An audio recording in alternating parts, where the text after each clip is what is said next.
मेरा नाम विनीत है, मैं मुंबई का रहने वाला हूँ।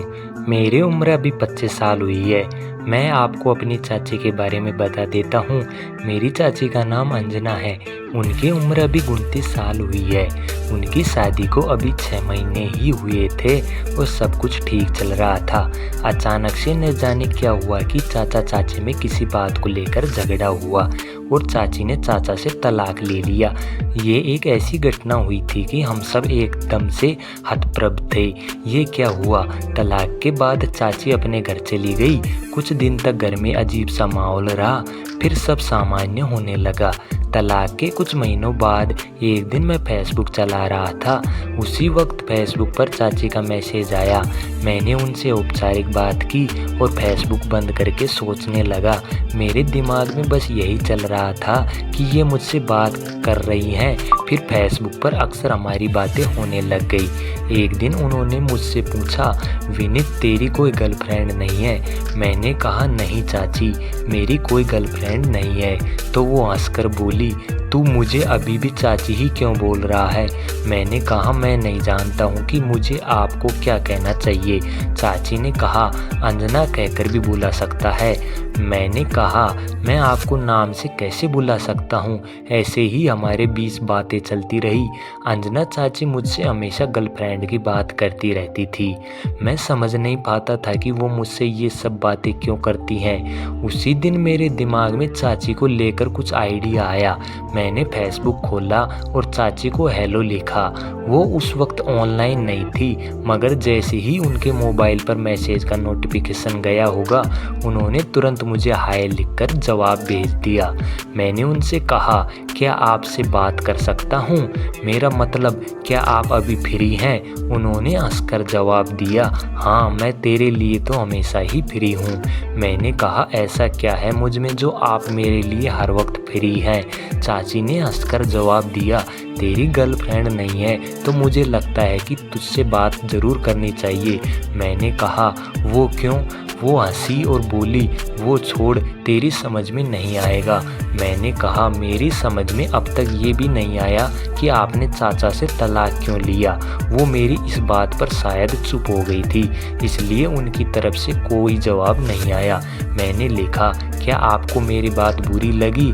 अगर ऐसा है तो मुझे माफ़ कर दीजिए। चाची ने लिखा, नहीं, तुम माफ़ी क्यों मांग रहे हो? दरअसल मैं सोच रही थी कि तुमको कैसे कहूँ कि मैंने तलाक क्यों लिया है। मैंने कहा, यदि आप मुझे गैर समझती हैं तो बेशक नहीं बताए। वो बोली, विनीत, एक तुम ही हो जिससे मैं इतनी बात कर लेती हूँ। मैं तुम्हें सब बता दूंगी। मुझे सच बताने में कोई गुरेज नहीं है।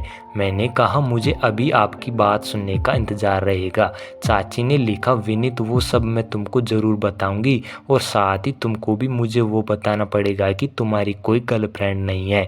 मैं हंसकर लिखा, आप घूम फिर कर मेरी गर्लफ्रेंड पर बात आ गई हो। वो बोली, जो बात तुम मुझसे जानना चाहती हो उसका तुम्हारी गर्लफ्रेंड के न होने से जुड़ा हुआ ही है। मैं ये बात सुनकर चौंक गया कि चाची के तलाक का मामला मेरी गर्लफ्रेंड के होने या न होने से कैसे जुड़ा है। मैंने कहा, इस बात का मतलब मेरी गर्लफ्रेंड के होने या न होने से कैसे जुड़ा है? चाची बोली, बस जुड़ा है। अब तुम मुझे ये बताओ कि तुम्हारी गर्लफ्रेंड क्यों नहीं है? मैंने कहा, क्या मैं आपसे साफ साफ कह सकता हूँ? चाची बोली, हाँ, तुम मुझे अपना दोस्त समझकर सब कुछ साफ बताओ।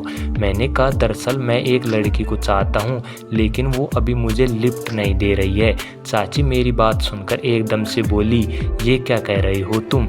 मैंने कहा, मैं इसलिए तो आपको बता नहीं रहा था कि आपको मेरी बात बुरी लगेगी। वो हंसकर बोली, इसमें बुरी लगने की वाली बात क्या है? मुझे तुम्हारी बात सुनकर जरा भी बुरा नहीं लगा, बल्कि अच्छा लगा।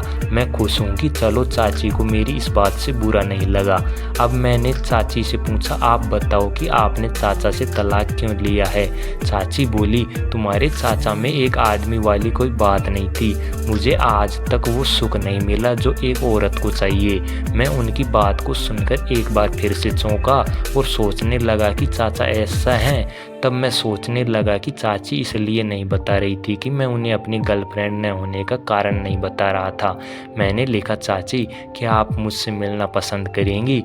उनका तुरंत जवाब आया, हाँ। ऐसे ही एक दिन उन्होंने मुझे प्रपोज कर दिया। अब हमारे बीच मीठी मीठी बातें होने लगी। इसी तरह से कुछ महीने और बीत जाने के बाद हम दोनों ने किसी कमरे में मिलने का प्लान बनाया। तो मैंने एक होटल में रूम बुक करवा लिया और उन्हें बस स्टैंड से बाइक पर बिठाया और होटल रूम में ले गया। वहाँ जाते ही हम दोनों ने कुछ मिनट बैठकर बातें करने लगे। इसी बीच मैंने उनको वो सब खुशी दी जो चाचा को आज तक मेरे चाचा ने नहीं दे पाए थे। इस काम में वो भी मेरा साथ देने लगी। फिर वो सब के बाद हम दोनों अपने अपने घर चले गए।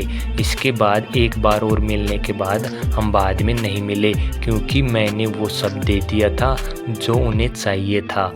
तो दोस्तों, यह थी हमारी कहानी। सुनने के लिए धन्यवाद।